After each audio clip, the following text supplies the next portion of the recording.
And we are live on Facebook. Hello, everyone. Um, Just Claire here with the incredible Jay Pandya. Some of you may have known or may know him. He's appeared a couple of times on my shows, but one of my most favorite people in the entire world. Him and I did co-found a business together once. He's then taken it and it's now a freaking massive global success. So I also love his thinking, and what we're going to talk about tonight is going to be just incredible. Now, Jay, if you want to go and share this on your page, you can do that. Do you know how to share it? No. Like, do I Okay. go on Facebook? Is it? Oh, we can do that Hey, later. you sure you want to do that later? Yeah. I'm going to share it. Okay. Well, what I'll do is, how about you introduce yourself and I'll share it on your page so everyone can get it, because it's live. Everyone wants to see you live. Cool. Well, you can share So on. why don't you introduce yourself? All right. So, don't know who is watching, but those of you who are watching, my name is Jay. What do you want to know? What can I tell you about me? So, I'm a friend with Jess. I think the friendship first. Um, I run multiple tech companies. Um, why multiple? Why am I not focusing on one? That's the question number of people have asked me before. It's just that's how my mind works. It's just good to be part of multiple. When you're in a technology startups, uh, and so I do that, and I have 20 years of background in technology industry. Before that, I used to be in medicine, health sciences, and did a bunch of those things. Maybe a conversation for some other day. I'm sure Jess will pick it up and go, let's talk about that. um, Yes. it's a part of authentic, being an authentic self, right? At some point I discovered what makes me happy, and that triggered the career change I had from medicine to tech. So yeah, I think that's a good summary. I also have a 23 years of participation in one of the most precious transformational coaching and personal development education, very near and dear to my heart. And yeah, that's a little bit about me. And I live in Brisbane. Even if I look and sound many times like an Indian, and I'm originally from India, but I've been in Brisbane for 20 years. There you go. Yes. And when you and I, like Jay contacted me because we speak all the time. Jay runs an incredible technology company that, takes people's ideas, really great ideas actually, puts them into existence. Um, One of those ideas, which is pretty epic, which is called Master Dojo, along with many others, um, which we will get into. But when he called me, he said, "I love this thing you're doing with your show, right? This show thing. I want to do a show like that." And I said, "People want to hear you speak, Jay. You got to get this voice of yours out on a channel, and I wanted to share it with you because what Jay talks about and what Jay sees and what Jay knows about the future of business, tech, and the world. So we're going to go into this." And I wanted, and maybe that's a place to start, right? Is the way you think, the way you operate, and why you're such a successful entrepreneur as well is because you see how this all works and how it's all fitting together. Now, obviously, this is just, you and me talking about our view of the world, right? But why don't you start with, some of the concerns that people have right now around AI, around technology, rapidly changing. I know some people are like concerned about what are you like RoboCop coming true and what is it? What's some other things? What are those? What is that? I can't think of that movie in the 90s, but like it's actually becoming real now. Like this AI, the robots and everything. Like, what do you see is really the future of business and tech and AI? Big question, right? Big question, Yeah. right? A lot of people classify AI as an emerging technology, and that itself is a bit of a boo-boo because it is not an emerging technology. It has been around since 1960s. When the computing started, there was a realm of AI. It's just the rate of progress, rate of development, and the rapid curve of evolution that has happened. But it's not a new tech. It's been around for as long as computers have been around. It's just the form, its expression, and it's what it's capable of. Yes, that is changing, but it's not emerging. So AI is not an emerging tech. That's the first thing. It's been Yeah, around well, forever. It's been around for 70 years, 60 years of computing industry, right? That's the um, and people, it's become a sexy thing. It's like if I talk about AI, it's sexy and it's cool, and it's not. um, when you actually get down to the nitty gritty of it, it's really, you're dealing with data and automation. um, mm, and now it's become a cool, and a sexy thing to go, an AI engineer. Well, really, it's data and automation. Jess, you used to do that in a past career. I um, did and data. exactly, right. So it's not. I think what's different, Data is very sexy. I love data. and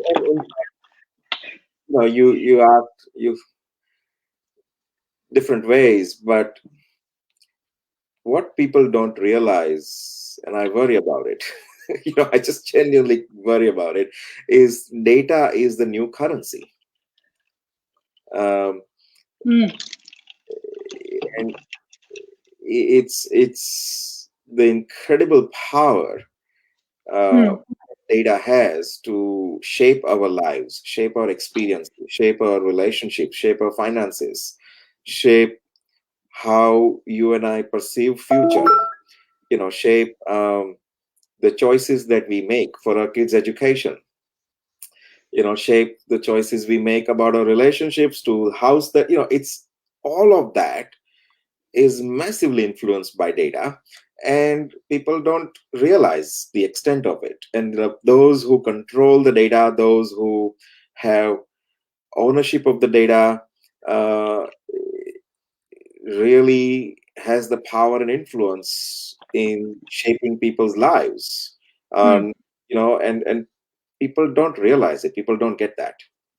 No, um, no. yeah. And I just want to, because I noticed I hadn't introduced anything else around. Anyone who is on, please, we want to hear your comments, interaction. I didn't even say hello to those who are on. Hello, Ash, Nikki, Marta, Jamie. Who else is watching? I'm not even sure now. I've lost who I'm engaging with. Please do say hello. And we'd love you to, actually make comments on what Jay is talking about right now in terms of, just so you know, Jay, I tried to post the link on your page, but your page is actually tight to the security settings are too tight, so I can't post anything on your page. I'm like, oh, one of them. You want, but that's okay. He's 5Gified his Facebook page. I can't can't get in there with an immunization. So, so if you wanna engage in this conversation, because effectively, what you just said is that data is the new currency, and people don't really, potentially, may not be present to the value of their own data in that sense, right? Yeah. If it's a new currency, and I know you've talked about Not much. the value of, yeah, when you've talked about the value of our own currency and people not really getting that, rather than resisting this, no, people stop taking my data. What if we embraced it and began to create opportunities that meant that we get to sell it and it be our own commodity, Yeah. rather than resist that it's getting taken away from us? And what influence that is going to have, right? The influence, which is what I'm always interested in, what influences communities and global shifts. Yeah. So what are you thinking about that? What can you say about or expand on that? It's, look, we have a recent example of um, real fear that a lot of people in the community have had, with the COVID-19 app that government released. It's a classic example, right? And it's very topical. Um, there is a raging debate happening across, our society in Australia. And I know, India released similar app, and it happened in Singapore and in US. It's similar solution. And there's a clear divide between people who are advocates of, yep, you should download the app and get on with it, and then people who are so paranoid about that app. What is COVID-19 app doing? And my privacy is compromised. Mm. And it's kind of interesting to observe that the same people who, for the sake of convenience, for the sake of, or just total ignorance, right, will blatantly keep using credit cards or Google or Facebook. What did they eat? Where did they eat it? The photos of the children, when they went for a picnic, to holidays, and 5 times Facebook updates and Instagram updates, and using Google with everything, and using Hey Siri, the Google Maps, and then use the credit cards and the banking transactions, because who carries cash anymore, right? And those are the platforms or the ways of interacting in a digital economy. People just take it for granted. Yeah, But and don't associate it the same way as well. Yeah, but the same group of people go, oh, COVID-19, government is watching us, Big Brother is watching us, without any appreciation of the fact that, number one, COVID-19 app actually is collecting a very small amount of data, not even identifiable, and the access to that data is only available with your consent if you get infected with COVID-19. In the interest of informing other people that you got in touch with, that listen, you need to be isolating as a prevention measure in our society, right? Without understanding the nature of end-to-end encryption and XYZ. Yeah. And same people happily giving away every aspect of their life, the relationship, the kids, which school their kids go to, how much money they are spending, where are they spending the money, what items they are spending the money on, what places they shouldn't be going and spending the money, and still, spending the money on anyway. Even their spouses or partners would not know where they are spending the money because they wouldn't tell their partners. Credit card companies and the banks know more about people's lives. Google, Facebook knows more about their life. Facebook is listening all the time. Messenger is listening our conversation all the time. Zero regard or awareness about any of that. But no, I'm not going to download the COVID-19 app. See, that when I watch, I just have to, I end up with either two emotions. Sometimes just very frustrated, and I just want to talk to those people and educate them, or just you have to laugh when I can't do much about it. How many people am I going to go and personally talk to and educate? I just have to laugh at the irony of the disproportionate awareness of privacy. The privacy itself is recontextualized, redefined. From what privacy used to be in 1995 was not the same as what privacy is in 2006, and not the same in what privacy is in 2020. So, I just sometimes people got to really educate themselves, get more aware of what's happening, and then make informed choices. I'm not saying one way or the other what people should or shouldn't do, but the choices people make needs to be a lot more informed and aware from really what is happening and why data is the new currency. Yeah, absolutely. I'm going to ask you something on that. I just have to acknowledge, thank you so much for being on a live, Carly Ferguson. So I think it's interesting what you're saying, and I almost want to go, because I like exploring all ends of these debates, right? And again, those who are watching, please make your comments. It's absolutely fine if you're lurking in the background. You can just go, Jay, I agree, or Jay, I very much disagree. It's fine. Whatever you want to say. We like to have all ends of debate here. But I mean, I used to be a developer in data, right?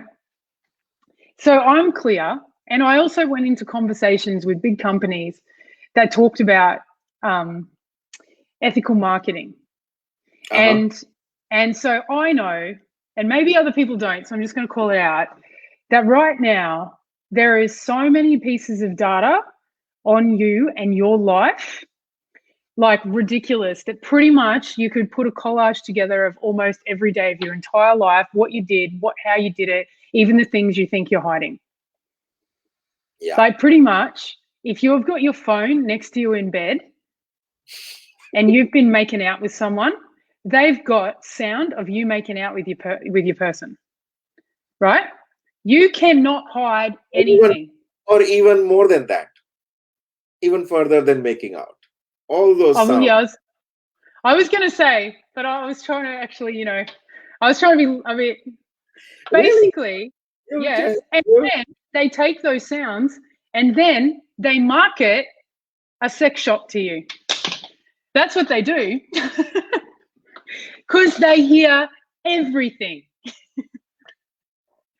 Or potentially, or something like it. I've actually had it happen to me, Jay. It's actually happened. Not that I would do that because I'm very Catholic, but it's my mum's watching. But I'm just saying that, the other day, another example of, I was in a conversation with someone about a new marketing tool, and 5 minutes later, like not even 5 minutes later, I had that app, that app that he was talking about, marketed to me on Facebook. Yep. Happens all the time. I did not engage with it anywhere. Yeah. How does that happen? It happens because voice is always listening near your phone or your devices. And that's the most interesting thing. What people, see, I recently gave I spoke in one of, EU versus virus. There was a hackathon in Europe that I was invited to speak, right? And yeah, the whole voice interaction is an interesting aspect. Let me know if I'm going on a tangent, okay? But I'll talk about. No, it's good. This is good. This is data, right? With data and AI, and we're talking about voice. See, the thing is, if you look at human-computer interaction, right? In 80s, in 80s, 70s, and 80s, computers used to be, I remember booking the whole, booking a place in my school or in a science center to interact with a computer back in 80s and 90s, right? Early 90s. And at that time, the human-computer interaction was a green screen or a black screen with green characters, right? And then window, at that time, the computing, somebody just made a comment, is a massive controversy. Yes, there is. There's a saying in Polish that says fear has a massive eyes, meaning when we're fearful, we see the picture as a massive picture. True. That's right, Marta. Yeah, actually. Right. And so going back to, the human-computer interaction, see, there used to be a time when, computers, you didn't even have mouse. There was just a keyboard and a black screen with green characters. Right. And before that, and this is before I was born and I got exposed to computers, there was literally coding language, right? And there was the number of ones and zeros. But a number of people who actually interacted with computer, right, were very small globally. There's a famous quote, there's a famous saying by IBM, someone, from an IBM, that the, global market for computers is 3 computers. This is in a time when, computers used to be a size of the building, right? So then there was that era that constrained how many people actually use the computer, right? And then Microsoft and Apple, both similar times, came up with mouse. So now, in addition to the keyboard, there was this mouse, and you can actually move this thing around and point to things on your screen. Yeah. We called it graphical user interface, and that was a game changer. In terms of number of people who adopted computing and started feeling comfortable using computers, right? And I know I grew up in that generation after 1995, significantly, it really added about 2 billion people to computing. 1.5 to 2 billion people to, as a computing market. Until 2006. So you have between 95 to 2006, about 1.5 billion people got added to what's a computing market. And now, you between 2006 and now, and the statistics last 2018 I looked up, we added 2 billion people by virtue of changing the human computer interaction. So you no longer needed to have the keyboard and mouse. Now you can go on a phone, which is actually a computer, and swipe and tap and touch, right? And that was a revolution. And so every time human computer interaction changed, we as a world added 1.5 billion, 2 billion people to interact with computers. So the global market, how many people are actually accessing computers and internet, literally expanded in last decade. So what did not happen in previous 50 years happened between 2006 and 2018, right? But now, unbeknownst to us, unbeknownst to people, there is another revolution happening in human computer interaction, and that is voice user interface. So we talk, okay, Google, hey, Siri, hey, Alexa. No, I'm not talking to you, Siri. It starts, right? I know. It's always listening. So that's Always listening. that's a voice interaction. See, my mom, she's 68, would never use computer until now. There were smartphones, and we can now do WhatsApp chat. See, she would never sit in front of a computer at a desktop or a laptop. That's like, I don't know how to use it. But now, she has a smartphone, and you have billion people, 1.5 billion people like that, who their first ever interaction in their life is with a computer is through a smartphone, right? My mom's very comfortable, using her smartphone, doing Facebook updates, WhatsApp updates, sending pictures, jokes, videos, and things around, right? Um, and these companies, some of the 4 leading tech companies in the world, are pouring in billions of dollars into that form. If you look at the future of what the apps would look like, there'll be a dot. You press that dot and talk in 3 years' time. In fact, like, because you don't need to touch and tap, and you just talk to things, Yeah. right? And I mean, then and after I'm doing that, that now. yeah, We're and doing after that now, really. exactly. But we still have, these apps that we touch and tap and, click and do things, right? Um, that's changing so rapidly, and it's going to change so rapidly that people who build their whole career on this design and, we're going to do this, it will disappear. And we'll be just like, how you and I are having conversation. We'll be having conversation with things. It is beginning to happen. Just people don't realize how fast it's approaching and penetrating our lives. Hey, fridge, I'll need a bottle of milk, and fridge will order it. This technology is here. Fridge will talk to the supermarket, Woolies, and place a milk that fridge knows that I drink or I use, and supermarket and fridge, between them, they will exchange my credit card data and charge to my credit card. My bank will automatically charge it to my account, and I'll just live my life. Yeah. That is not the future we are talking about. It is here. It's already, And yeah. It's already happening. Well, Telstra has, I was watching something funny the other day. Telstra has had an ad since 2000, I think it's like 2005, of a guy opening a computer fridge. And they apparently reuse the image every year.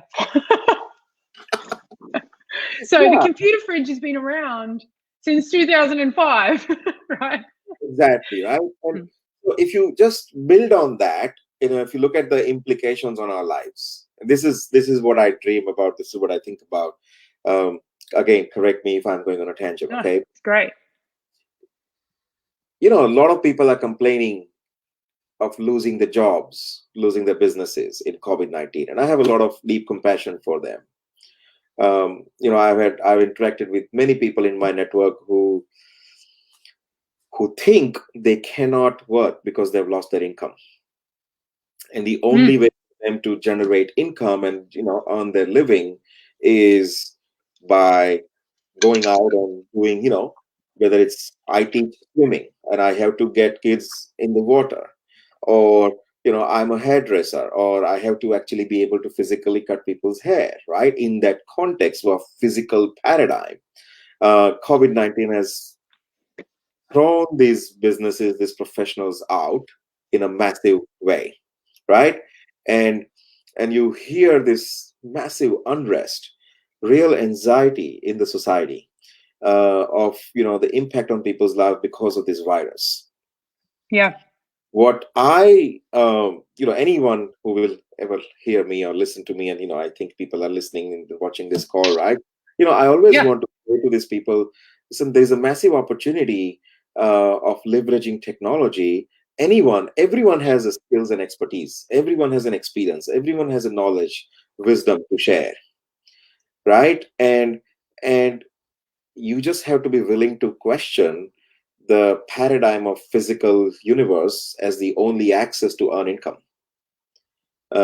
Even if that means teaching a child how to swim in the water, right? That knowledge, that wisdom, that experience, that skill, no matter who, no matter what, can actually be shared digitally.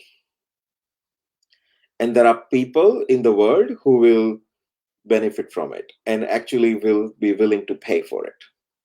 Yeah.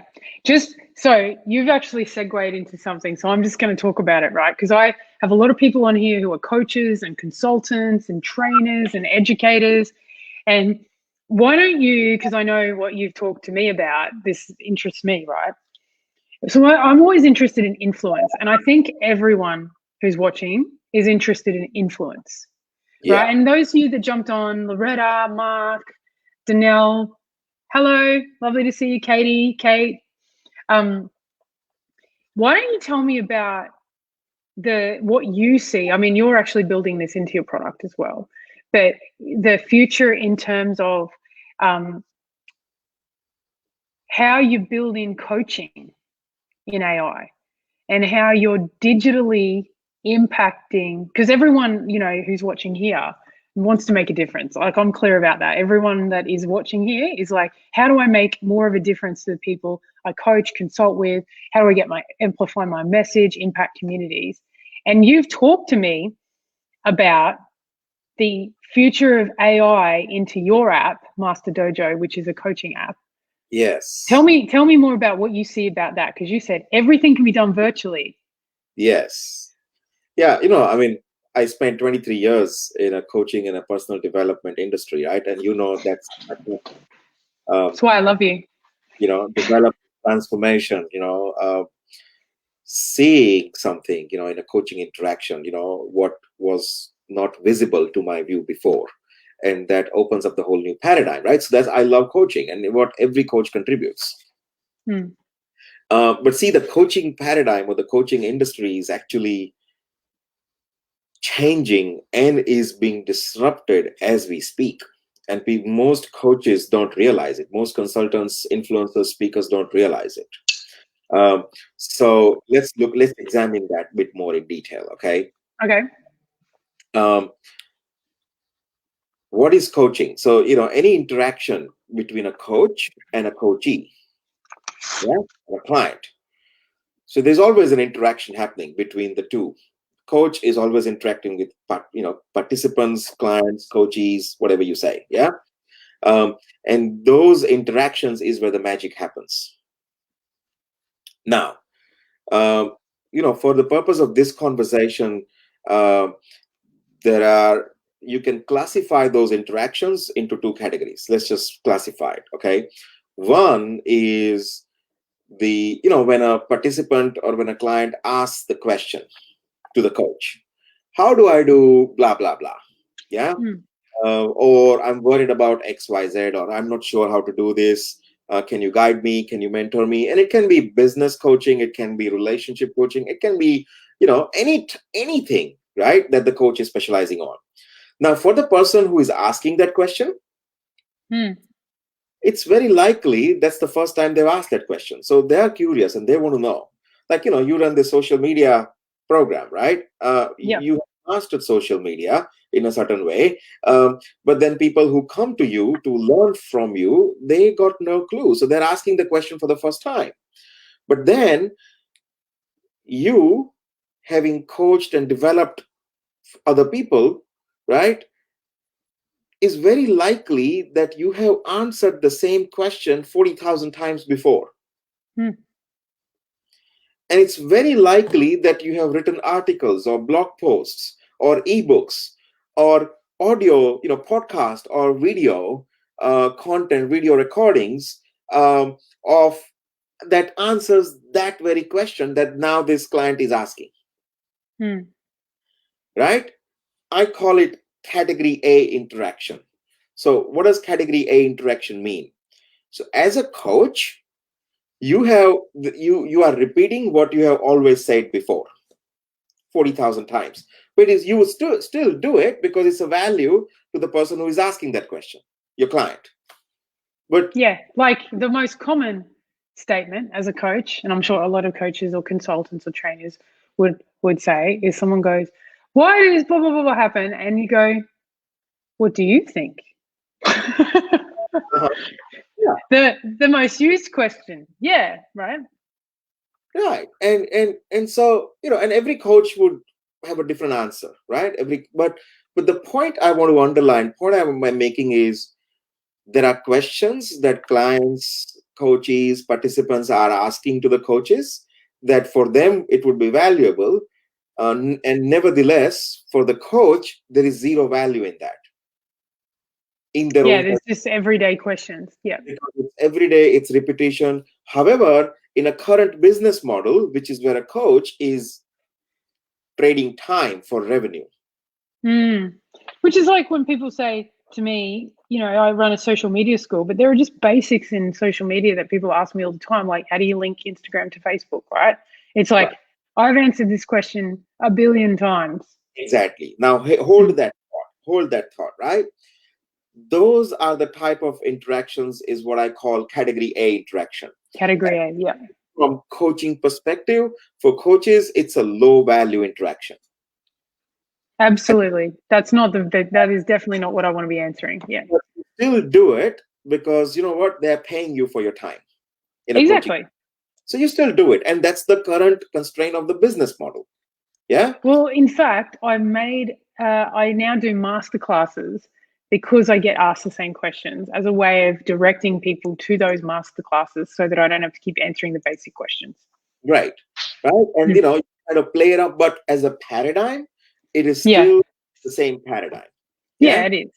Now let's park that for a moment. Okay. Okay. Now look at a second category of interactions, which is what I call transformational interaction. And that really alters the view of other person. And it actually drives the change. Right. And as coaches, we thrive on it. You love those interactions. You get lots of juices out of it, right? It's kind of fulfilling, it's satisfying. It makes a real difference.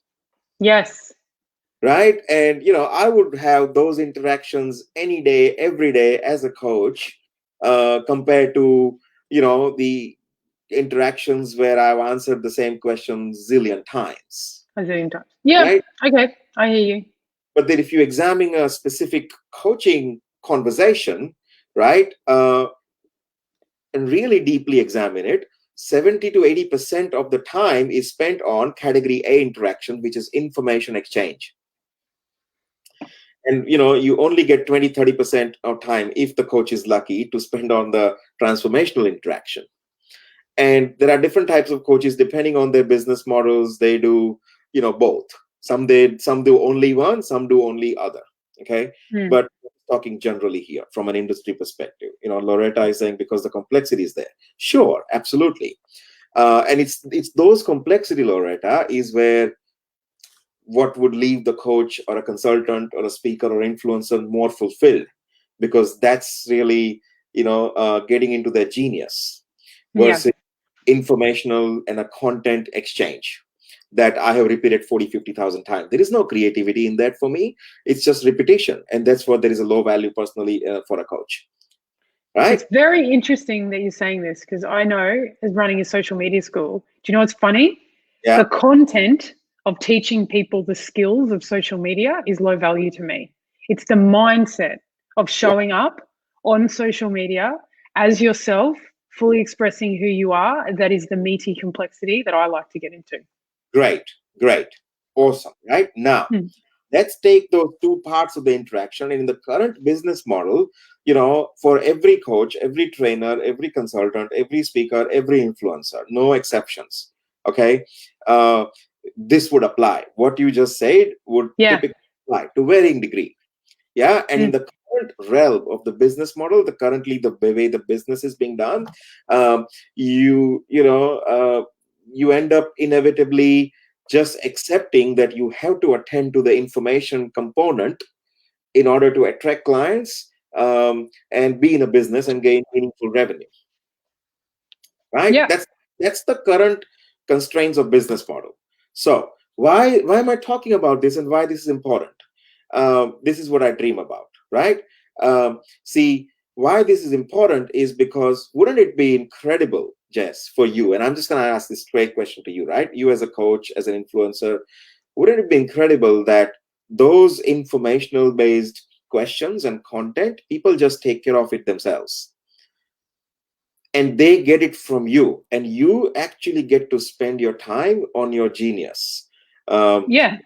the self-expression on social media and showing up authentically, and expressing Yeah. them. Or That, doing even working with people like you where I can see the different shows and I'm like, I would do shows all day. right? Absolutely. Yeah. Yeah, that's like category two, category B interaction, Mm. um, which is where you get your own juices, your own value from, right? It Yeah. creates personal satisfaction, fulfillment. But at the same time, you need to be able to make money from the content. You are looking really bored. I know I'm not bored. I'm just I an mean, entrepreneur. yawning, yawning. I I mean, know. I was like, oh, don't yawn. Oh, it's happening. Okay, it's not you. You know, I love you. I know, I know. I'm not gonna take it. I'm not gonna make it mean anything. Okay. Good, good. I know I'm a meaning making machine, but I can be responsible for the meanings that I make. So But we're good friends. Lucky you know me. no, we You know, can I love listening to you. sleep, right? Then we can cut the show down. Um, Yeah. but listen, here's the thing. What I see happening, in the future in a coaching, consulting, speaking, influencing industry is, there is gonna be, this the content that you produce, the blog articles you write, the podcast that you do, the video recordings that you have, all that is actually a data. It's all data. And Mm. we can take that data and train machine learning algorithms, call it AI, to to learn from that data. So what I dream about and what we are working on is, can I take all your podcast, all your Facebook lives, all your articles, anything that Jess you're talking about? I can take all that data, the recordings, throw that to the computers, and develop machine learning algorithms to develop what I would call a digital Jess, like an AI avatar of Jess, Oh, sounds right? amazing. And then but and again, remember, this is just algorithms, this is just knowledge in neural networks and deep learning, machine learning, right? This is Mm. just models, that learns from listening to your podcast, listening and watching your videos and the Facebook lives and everything, and then it tries to become like you. And then you take that AI digital Jess, AI avatar of Jess, and put a voice interface like Siri or Alexa or Google, or whatever, on the top of it. Now, people globally have access to ask the question, uh, to that digital Jess. Hey, Jess, Mm. how do I do blah blah blah? How do I connect, Facebook with Instagram, as an example, Yeah. right? Now people can start asking those questions that they have, the category A interactions where clients have been spending time with the coach, and coaches, even if they don't like it, they've been spending time doing it. 70-80% of those interactions can actually be digitized. Now, there are implications of this. Somebody, Donnell, is saying sounds scary. Well, right? And I invite you to consider this. See, it could be scary, but at the same time, it's very exciting. And here's Maybe why. it's just me. Maybe I sound scary. Oh, Being a digital Jess. Who maybe. knows? But there is a market. There is a market for that. But here's why I think it's exciting. I think it's exciting because, so Jess would be in Siri or Cortana mode. Well, what if you could access Jess via Siri or Cortana, right? Or Google? And here are the implications. That what if? Let me answer that what if. Here's what I see. Jess, do you speak Tamil as a language? I can't hear you. No, I can't hear you. Whatever you did didn't work. So change it. Come back. Say it again. My Good. AirPods ran out of batteries. Yeah. Yes? So do you speak Tamil as a language? No. What's that? Yeah. Do you speak Hebrew as a language? I know 3 words in Hebrew. Yeah. No. Do you speak Hindi? You don't, right? No. Now, do you know, just by virtue of you speaking English and English only, yeah, the difference you want to make, the impact you want to have in the world is only limited to the English-speaking communities globally. Yeah, I do, actually. That's actually one of the things I've got a concern with. Yeah. Right? Now, Yeah. that's the barrier. And you as a coach, as a consultant, as a speaker, Katie's saying she speaks Hebrew. Great. I know, that's impressive. But Kate, you might want to consider, do you speak Tamil or Hindi or, Afrikaans, right? There are only certain languages, you and I can develop, and people who know more than 3 or 5 languages, we call them geniuses. Great. Because most people speak 1 or 2 languages. Yeah, wow. I know where you're going here. Right? Now, here is the thing that I want you to consider, Jess. In a world where we actually developed a digital avatar of the coach, or you as a coach, or you as a consultant, you as a speaker, or you as an influencer. Yeah. And 70 or 80% of the interactions that you normally do, this AI coach has learned it. And now we expose that AI coach via voice interactions, right? It is very disruptive. And here is why it is disruptive. See, there are 3 barriers to education as I see it. Education, sharing, wisdom, access to knowledge. There are 3 major barriers. The first barrier is language, as I said earlier. There are people in Afghanistan, there are people in India, there are people in Africa who would never have access to what you do and your wisdom, or what I do or my wisdom or expertise or knowledge. No, they wouldn't. Just because of the language as a barrier. Yeah, so they couldn't, and so anything in English, basically, let's say. Right. Yeah, and in Western economies, English-speaking countries, there are lots of amazing knowledge professional, amazing coaches, incredible influencers who cannot, expand and increase the impact that they want to have in the world beyond the English-speaking market. No. Right? No. Hello, Craig Doyle. Craig is and Alan. Here. Yes, hello. Right? Yes. So that's first, and so that's the first. Language is a barrier to education, knowledge, to influence, to right. That's the first barrier. The second barrier is geography. There are people sitting in Africa or Iraq or Middle East who just can't fly to Australia, or just cannot, attend some workshops in Bali or in Brisbane or Sydney, or just cannot fly to US. They cannot get themselves to attend a conference in Las Vegas or Los Angeles or San Francisco. They just can't.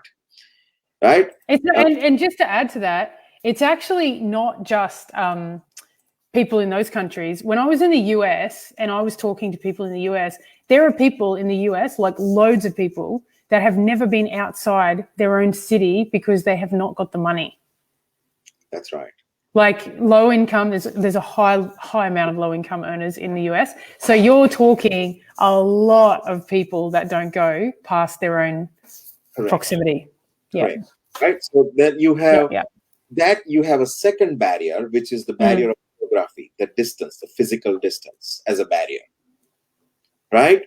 And it's become a lot more real for us, given COVID-19. We live in the same city in Brisbane. We can't meet each other, right? It's very real. Yeah. But we can meet each other via Zoom, right? So language is the first barrier. Geography is a second barrier to access knowledge, wisdom of the powerful coaches in the world, right? And then go further, Jess, there is a third barrier. Ooh, what's that one? Economics, pricing. What coaches charge in a current business model, because they're trading time for income, right? Requires, in Western economies, the courses to be in X amount of dollars. With $500 or $1,000 or $5,000 or $20,000, regardless, even if it's $100, which could be a very cheap coaching or the access to a powerful coach for $100 is very cheap. You know what? $100 in some countries can be more than somebody's monthly income. Yeah. This is awesome. They just cannot afford it. Yeah. Now, there are two sides of this. So there are three aspects, three barriers to what I call education or access to expertise, the knowledge, the wisdom of coaches, consultants, speakers, influencers, right? The three major barriers. From a market perspective, when you look from the eyes of the global audience, and we are now approaching 8 billion people globally as a population, right? There are only how many people actually speak English, right? So from a market perspective, there are so many billion people who are actually missing out on your wisdom, your expertise, what you got to contribute to the world. Yeah.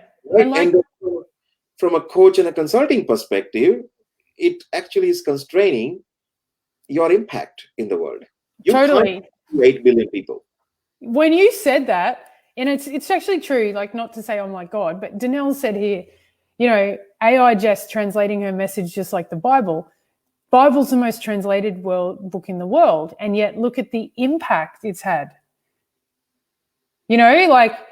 It's had a massive impact because it's been translated the most. And of course, obviously, there's more to it. I'm not saying that I would go gangbusters like the Bible. And just so you know, also, we are going to have to finish up soon, and we can always come back and I think we should do 4-part series. We did talk about doing that. But I guess what I'm hearing you say is what I'm getting very present to is a lot of what all the coaches, consultants, and everything that is content is out there, it's not translatable. It's almost like we're preaching to the converted, to be honest. That's right. But I don't know about it's not translatable. It can be translated, right? Well, it hasn't been translatable. Yeah, it hasn't been translated yet. But because if you think about all of that as a data, all of data, because it's recorded, it's written, it's spoken, and that's why it's data. See, it opens up infinite possibilities in destroying those three barriers to education, wisdom, access to expertise. And the future that's coming is where AI, powered by voice interaction, can actually access the wisdom of powerful coaches. To access a coach, if someone has to pay normally $1,000 or $10,000, the same knowledge and wisdom can be shared potentially under a subscription model for $5 a month or $2. Or how about free? Or how about free, or even 2 cents a question? And then you've started to see these psychology apps where it's like, ask me a question. And so you've got these AI bots that are psychologists that can now assist people in counselors. And then, okay, what if you didn't just have that? What if you had a specific coach that resonates with you? Correct. So we are going to see, what we are going to see is an emergence of whole lot many people who never considered themselves as a coach or an expert or an educator. Okay. But they are master content producer. Right? And and they have left sometimes what might be a frustrating corporate world, and they're actually emerging, embracing the career change. And because they are great content producers, all that content can be used to develop machine learning algorithms and actually create a digital avatar of these professionals. Yeah. And so we will see a new business model where, while the size of the market, from a coaching market, is going to massively expand to 8 billion people, anyone can actually be a market, because you remove the barriers of geography, pricing, and language, right? But you will, at the same time, you will see a whole influx of new entrants. People who never considered themselves as a professional coach are going to become one by virtue of they being master content producers. And that's the disruption of education and learning that I see happening right in front of our eyes, that people are not present to. I just want to add to this because it's mind-blowing what you're saying, right? And I just only because I have to go because I've got another call at 6. The only thing I want to add is, on top of this, here's what I see. That your data and everything that is kind of carried becomes like your digital wallet. I'm looking for the day, and you probably will develop the app more than anyone, where you're able to store your own data that's been captured on you for yourself and actually go out to companies to offer them to buy it. Correct. Hey Maya, I have an affinity to Maya. I have an affinity to different products that I buy things off, Saba, this, that, and the other. And I go, you're actually the company that I like. You can, for 2 cents, buy my data, and I'm giving you permission to sell back to me. Well, people are doing it already anyway, whether or not. Every time they click on, yes, I accept those terms and conditions, that's what people are doing. Well, except they're not getting anything for it, are they? What they're getting is the convenience. That's right. That's true. They're getting the convenience, but mostly, but they're not getting monetary value. They're not realized it, right? Yeah. Creating monetary value out of their personal data and how they live their life. They are currently getting convenience. And the corporations are making money out of it. Anyway, it could be a topic for a whole another day. But the point is, there is a disruption happening right under our nose. And we got to get educated. I think somebody just made a comment earlier saying, I hope that we maintain our humanity. Listen, I would say the opportunity is actually to be a more human by doing less of a repetitive task and a content related questions. We can then specialize and spend our time on what is our genius by giving the low value stuff to AI, because AI is never going to do a transformational interactions. At least not in the currently the way we know it. I should never say never, right? But that's where people can spend their time, and that's what the implications are. Change in a business model. People will always want humanity. People will always, want to connect as a human being. So that's never going to go away. It's just how business gets conducted will change, and earlier people wake up to it. People are more prepared for that future that is unfolding right in front of our eyes. Absolutely. And last comment. So if we're to say, just fulfilling on the intention, how do people actually get access to really, going and getting themselves educated or up to speed with all this? We should do more of these shows, and we should. Okay. We'll make sure. Do about it. I mean, we are doing a bunch of things in Master Dojo. We are doing so many things to, support and assist people in this disruption, in this revolution, because coaches or educator is not going to be a, opportunity just for people who consider themselves as a coach or educator. Anyone can Everyone has their own education. Has their genius and expertise and knowledge to share. And actually earn an income and living out of it, regardless of their ambitions. Yeah, absolutely. So that's what we are doing in Master Dojo. That's what we're working on anyway, to really, create this opportunity for people, but their impact expands globally beyond language, beyond economics, and beyond geographic boundaries. And then people on the other side of the market can actually benefit from it. So Yeah. that's what I dream about, and that's the vision. That's what we work on. Yeah. Awesome. Well, thank you, Jay Pandya, owner, CEO, founder of MVP1 Ventures, and also of the platform Master Dojo. If you want to check that out, Master Dojo is a coaching platform. Jay did send it to me. I will drop it in the comments so you guys can see it. If you want to check it out or you want to get in contact with Jay, you can DM him. He's obviously been attached to this. Thank you. We should do more of this because I think this kind of discussion, it takes people away from all of the concerns about what technology is doing into the opportunities that technology are, because the technology is not stopping. It's more like, what can you do with it? There's actually a whole lot of opportunity here that we could use. So thank you. Jay, we'll be in touch. I've got to go to my next meeting. Thanks, Anastasia, as well, for tuning in. Katie, Danelle, anyone else who is on here as well. Appreciate you engaging with this, and have a great day and afternoon. See you later. Thank you. Bye. Thanks. Bye.